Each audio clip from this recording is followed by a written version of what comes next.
मनुवाद से प्रभावित उस संघ की वो कुटिल विचारधारा काम कर रही है, जो चाहती है कि जनता का एक बड़ा वर्ग अनपढ़ रहे,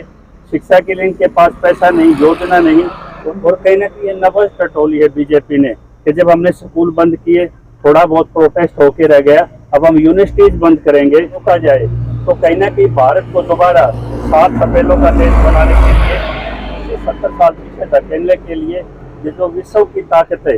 इन भाजपा के माध्यम से जो अपने आप को राष्ट्रवादी कहते हैं, इस देश को दोबारा अनपढ़ों का देश, ये पुजारी पंडे हमें नहीं बनाने, बल्कि हमें रिसर्चर बनाने हैं, जो वर्ल्ड लेवल पे विश्व गुरु तब होगा जब हर नागरिक शिक्षित होगा और हमारे जो युवा हैं वो रिसर्च से जुड़ेंगे। मामले जो एक्टिविस्टों के माध्यम से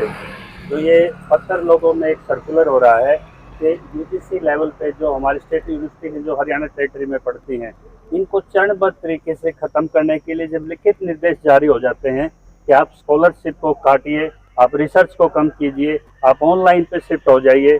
तो ये उच्च शिक्षा वो शिक्षा है जिसके माध्यम से हम best engineers qualified post graduate करके हमारे बच्चे विदेशों में एक रोजगार कर रहे थे और वर्ल्ड की यूनिवर्सिटियों को आज शिक्षा का एक हब बन के हरियाणा उभर रहा था और एक चुनौती दे रहे थे। और उच्च शिक्षा में पहले जेल को निशाना बनाया जा रहा था कि बच्चे लंबी लंबी पीएचडी क्यों करते हैं, रिसर्च क्यों करते हैं। तो शायद ये उससे मनुवाद से प्रभावित उस संघ की वो कुटिल विचारधारा काम कर रही है, जो चाहती है कि जनता का एक बड़ा वर्ग अनपढ़ रहे, शिक्षा के लिए इनके पास पैसा नहीं, योजना नहीं। और जो 70 साल से जो इंफ्रास्ट्रक्चर शिक्षा का मिला है और जो आप सबके हमारे समायोजित विकास से यहाँ तक पहुँचा है, आज उसको चरणबद्ध तरीके से ये खत्म कर रहे हैं। पहले भाई कुलदीप ने बताया 4803 स्कूलों को निजीकरण की तरफ लेके गए, अब ये जो स्टेट यूनिवर्सिटीज हैं उनको ख़त्म करने की तरफ इनके कदम बढ़ रहे हैं। तो यदि ये मामले सभी राजनीतिक पार्टी कहती है हम शिक्षा के लिए ये करेंगे वो करेंगे, यदि उनकी जो रिसर्च विंग है पार्टियों की ये इस मामले को उठाती, यदि वो शिक्षा पे वाकई कतनी करने में फर्क ना होता, गंभीर होते, तो ये मामला कांग्रेस की किसी सेल ने उठाना था। INLD की इनकी छात्र सभाएं होती हैं, इनके वोट बैंक के लिए ये छात्रों में भी राजनीति करते हैं, उनकी वो यूनिटें भी इस मामले पे चुप हैं। और कहीं ना कहीं ये नवज टटोली है बीजेपी ने कि जब हमने स्कूल बंद किए, थोड़ा बहुत प्रोटेस्ट होके रह गया, अब हम यूनिवर्सिटीज बंद करेंगे।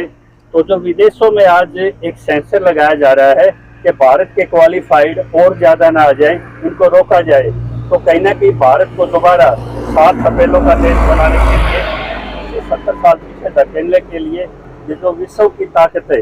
इन भाजपा के माध्यम से जो अपने आप को राष्ट्रवादी कहते हैं, इस देश को दोबारा अनपढ़ों का देश, ये पुजारी पंडे हमें नहीं बनाने, बल्कि हमें रिसर्चर बनाने हैं, जो वर्ल्ड लेवल पे विश्व गुरु तब होगा जब हर नागरिक शिक्षित होगा और हमारे जो युवा हैं वो रिसर्च से जुड़ेंगे और वो अपनी काबिलियत को साबित करेंगे। तो निश्चित तौर पे बहुत बड़ी कुठाराघात है। तो जो भी पार्टी इसको सुन रही है, अगर एजुकेशन पे आप वाकई गंभीर हैं तो सबको सड़कों पे आ जाना चाहिए था और इस फैसले को वापस कराने के लिए राजनीतिक दल किस इच्छा शक्ति से आएंगे वो निकट समय में आपको ये जो तिरंगा यात्रा आप बता रहे हैं, देखिए आम आदमी पार्टी इसको इस तरह के इसमें खुलासों के साथ आती है,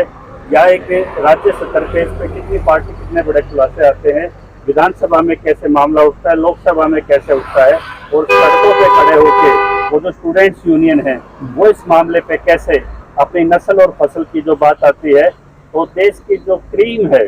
जो स्कॉलर्स हैं, उनका भविष्य जो देश के लिए लड़ते हैं, पढ़ते हैं, दिन रात एक तपस्या करते हैं, वो रास्ता अगर बंद किया जा रहा है तो उन छात्रों को भी इसके लिए आगे आना पड़ेगा। ये वाकई गंभीर मानसिक मसला है।